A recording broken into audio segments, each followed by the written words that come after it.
మన పెద్దవాళ్ళు చెప్తుంటారు కదా, చెట్లు నాటండి, చెరువులు కాపాడండి అని.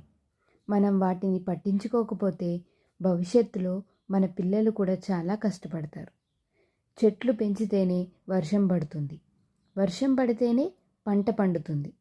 అందుకే ఊరిలో ప్రతి ఒక్కరూ తమ ఇంటి ముందు కనీసం ఒక్క మొక్కైనా నాటాలి.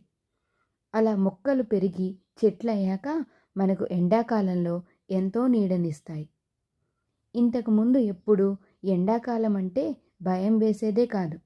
కానీ ఇప్పుడు ఫిబ్రవరి నుండే భయం మొదలవుతోంది. దీని అంతటికీ కారణం మనమే.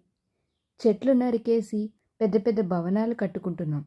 అదే చెట్లుంటే ఎండాకాలంలో మనకు నీడనిస్తాయి. చాలా చల్లగా ఉంటుంది. ఈ మార్పు మన నుండే మొదలవ్వాలి. మన దేశం సంరక్షణ బాధ్యత మన అందరిది. చెట్లని నాటండి, ప్రకృతిని కాపాడండి.